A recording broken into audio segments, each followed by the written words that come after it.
My name is Beth Harper. My pronouns are she, hers, and I am, as Sean said, a regional Federal Depository Library Coordinator for Wisconsin.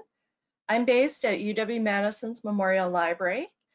I am happy to say that today we're joined by Matthew Ahrens, who is the other Regional Depository Library Coordinator at Milwaukee Public Library.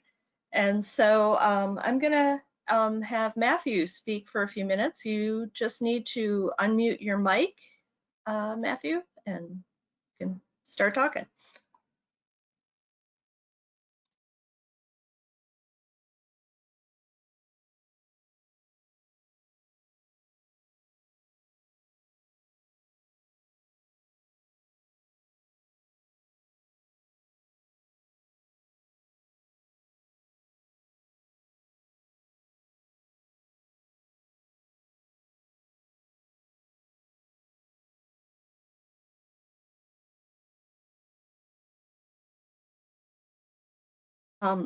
While we're waiting for Matthew, I'm going to try this. Oh, sorry. I was going to try to put the Oh, I'm a little ahead of schedule. Okay. So I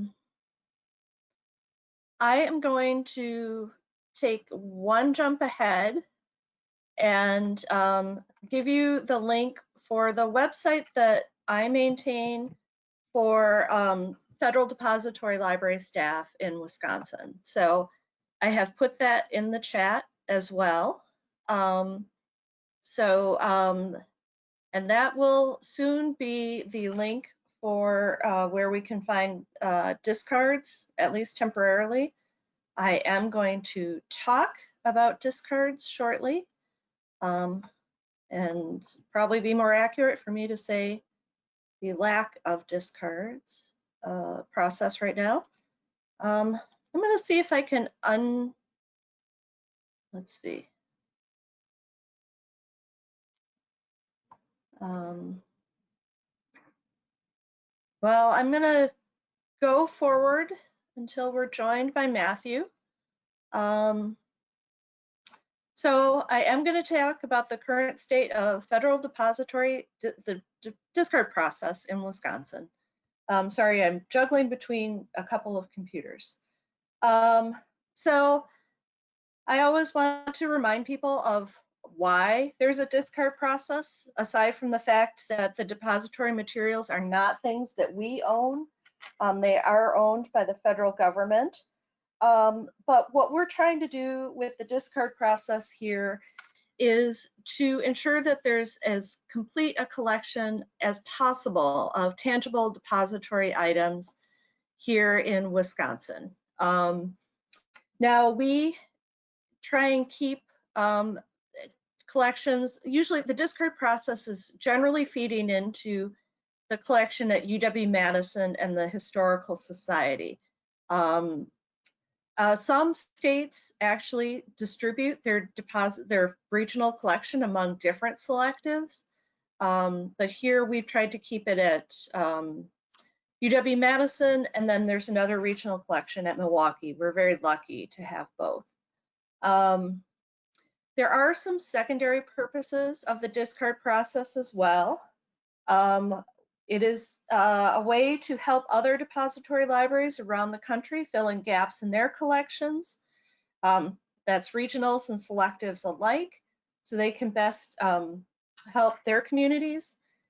And we're also, the discard process also helps GPO building a national collection. GPO has started to digitize a lot more depository materials. And so they're trying to, and GPO has never had a physical collection of government documents. They distribute the documents. So when they want to digitize things, they have to get those copies from us. And GPO is also working to have 4 copies of each tangible document around the country. And so they may be able to see that these have to be geographically distributed copies. So they may see that the Southeast has a glut of one kind of publication, or not an, or they don't have any, and another region does have several. So GPO is trying to play a role in making sure that there are at least 4 copies of each depository document, each tangible document around the country. So I know that the discard process can be tedious, and sometimes it doesn't seem like it makes much of a difference, but I do want to remind you that no depository library, even a regional, has the same holdings. Depositories were designated at different points in history. They may have become a regional at a later than they were designated. There's obviously normal wear and tear on a collection, so items were lost or not returned, they were damaged. Collections have suffered disasters. UW Superior, I think, has actually had 2 floods in recent memory, and then there's thefts. We can't say everything's digital. We all know not everything's online, and some things are online, but they're not available for free.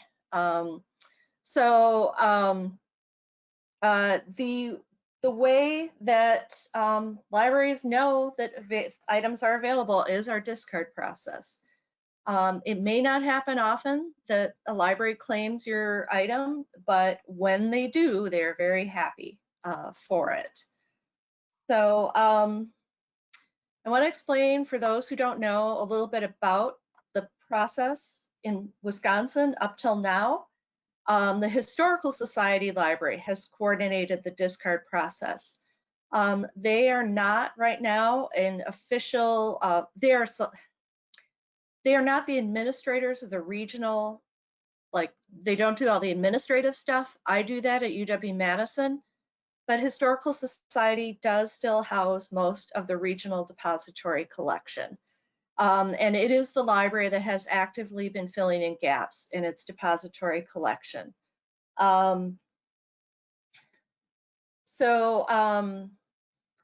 Historical maintains depository receipts in a paper shelf list. It uses Marchive for records for its online catalog, but Historical in the last 20 years has not had the staff to compare records in the shelf list to the electronic catalog records that we get from Marchive. So while Nancy Mulhern, who was the federal documents coordinator at Historical, had a needs list that she checked when she saw the lists, sometimes she had to go to the shelves to see if an item was missing. So for those reasons, it made sense for Historical to handle the discards, because they were the library that was going to be checking them anyway at UW-Madison. And we are very fortunate that Nancy was willing to do that work. So several events and conditions came together this spring to halt the discard process. We had a global pandemic. We still have one. And the coordinator of our discard process, Nancy, retired in July, not because of the pandemic. She was planning this for a while. In March, the director of the Historical Society Library retired, and no replacement has been named yet. So this confluence of events has meant that many staff in the Historical Society Library were reassigned to work at other state agencies for the last 6 months. Gradually, the library has been able to reclaim some of its staff time for library work. The person who supervised Nancy, who is basically running the Historical Society Library's library and archives, they are open by appointment right now. But it's understandable. She hasn't had a lot of time to think about depository operations. So, and then there's more to this happy confluence. I have talked with my boss about helping out at Historical Society, doing something with processing discards or checking the collection. But right now, because of the pandemic, I cannot work at no one but historical staff can work in that library. We don't know when the Historical Society Library will be able to hire a federal documents specialist. And then I just have had various things on my plate. So it's been on my mind. I have had some conversations, but it hasn't gotten much further. I want to tell you, I do have a plan for moving forward. The first thing is to set up a discard process for the short term that mimics the previous process as closely as possible. Probably the biggest change will just be a switch of the website where you'll post things. But what I would like to do also is convene a working group to consider using the GPO's newish exchange tool to handle discards. This is a much more automated way of handling needs and offers. And things would still be offered to Wisconsin depositories first, but I think it would be easier to make offers to the national list. This group, I would see making recommendations to staff at depositories in the state. I really want to have a co-chair from a selective depository because you guys are actually doing the weeding, and you have a vested interest in making sure this moves along. And I see this group, part of the group's duties would be to look at how to get feedback from federal depositories in Wisconsin. We want to include you for sure. I'm sorry, I keep going the wrong way. If you are interested in serving on a discards process working group, or if you have suggestions, send an email to beth.harper@wisc.edu by Wednesday, November 25th. I will also send an email out to our GovDocs listservs in the state. And I will say, just to reassure you, things are moving forward. I will be meeting with GPO staff on Monday to talk about our current process and how we might use the FDLP exchange tool. At this point, I want to see if Matthew is available. Hi, Beth. Hi, Matthew. Hi. Sorry about that. I had an issue with my microphone. Well, we're glad you're here. Thank you. So, yeah, so if you want to say some stuff about Milwaukee. Sure. Yeah. So, hi, my name's Matthew Ahrens. I work at the Milwaukee Public Library. I've been there since 2016 and have been working with the government documents for about 2 years now. So right now, our library, we have reopened to the public for limited services. Some staff came back in May, and we don't have our full staff now, but we do have staff that's back doing cataloging and acquisitions and circulation. A lot of the main staff that work with our government documents. For Milwaukee, our library director, the city librarian, Paula Kiley, has retired. So we now have a new city librarian, Joan Johnson. We've also had some additional retirements with cataloging and things like that. So we have far less staff at this point, and moving forward with city budgets, etc., there may be less staff, but that's probably kind of the way it is at a lot of libraries at this point. But yes, we are here and we are continuing to process documents and work to hopefully promote government documents. Great. Thank you, Matthew. Yeah, thank you. I have a few other things, and then hopefully there will be a little time for questions for me and Matthew. Briefly, what's happening at UW-Madison? We resumed receiving GPO shipments in September, but things will not be processed very quickly, just the way staffing is going and the way people are being reassigned right now. We are lending physical items, both through the UW system borrowing and to other libraries through ILL. Most of our campus libraries are open by appointment to UW-Madison students, faculty, and staff. We haven't really dealt too much with members of the general public needing depository items in the last several months. And I do want to mention Historical Society is open by appointment as well, and I believe it's open to a wider array of people. The library is open 9 a.m. to noon, Tuesday, Wednesday, and Thursday mornings, and there is more info at this URL, which eventually we will send out as part of we'll send out this presentation. Just a couple other things. Sorry for this really ugly URL. I will try and put it in the chat a little bit later, but if there's one handout that you read or session that you watch from the Depository Library Council FDLP conference that happened last month, I would recommend the US GPO Library Services and Content Management Update for the fall of 2020. It looks long, but it reads a lot faster than it looks. It's got a lot of spaces in between lines, but it really encapsulates what GPO is doing this year and what it has done. Finding conference proceedings is always a pain, so I try and extract these out. GPO has developed a FDLP government functions cheat sheet. So this is something they should have had a long time ago, I think.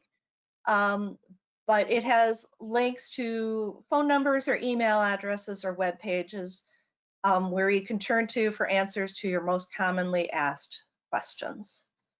And I do have that linked on the guide to FDLP information for staff.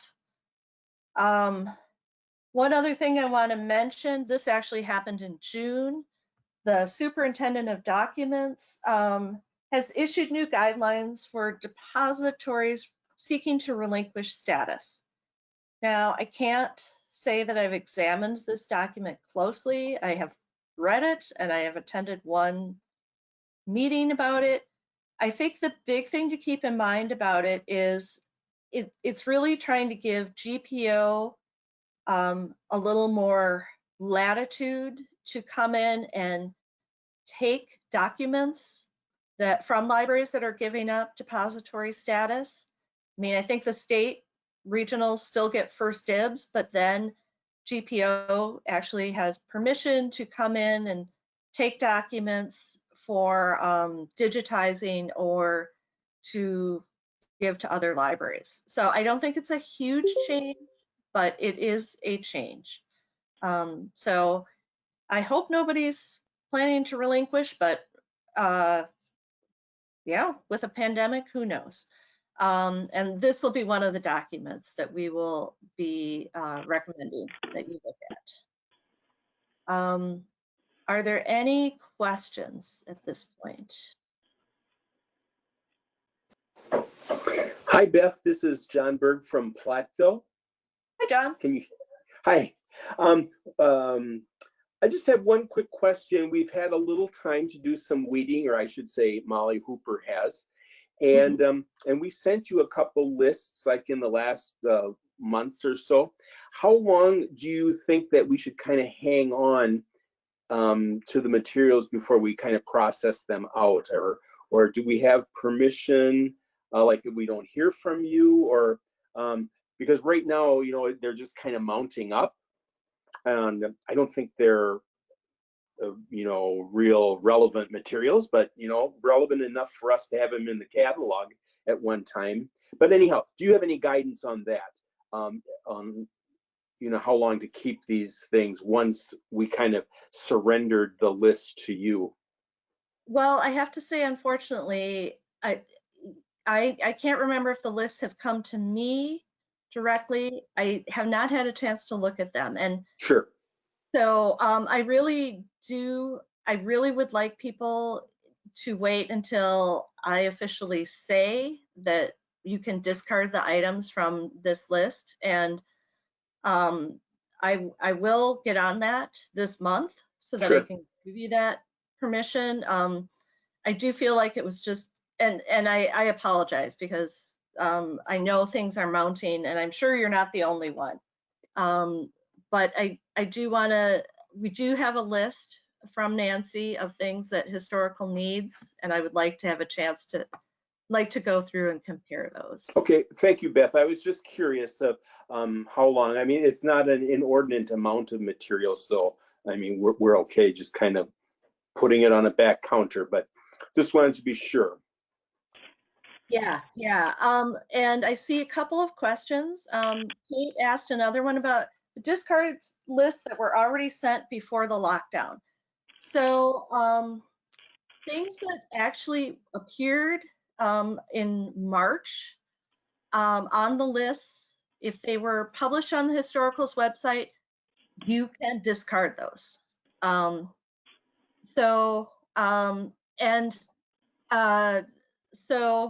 But if it was a list sent for April, I think actually you'll have to resend them to me. I will send out new instructions because I will be putting that, there's no one at Historical right now receiving those lists. So they will have to come to me, and I will post them on a website I have access to. So we will pick up with whatever lists you have sent since March, and I will get that up in the next month. And at this point, that's what I can say. I wish I could say get rid of them all right now, but we're not there yet. I'm not there yet. And then Catherine Loomis asked, do microfiche have to be put on the offers list? They do not. So microfiche, this is a good time to clear out microfiche. Well, I mean, any time is a good time because it doesn't have to go on a list. So are there other questions?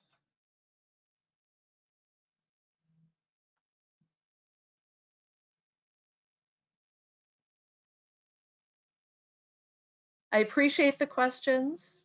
And I do apologize for this delay. It just felt like kind of a perfect storm of a complicated process to transition the discard list process.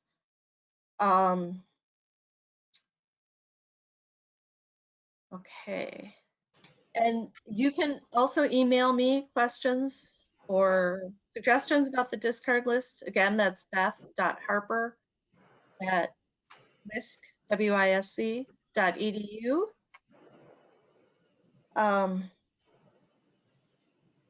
You can, Kate Brahman asks, should we resume sending new discard lists to you, or should we hold off until you tell us to send them?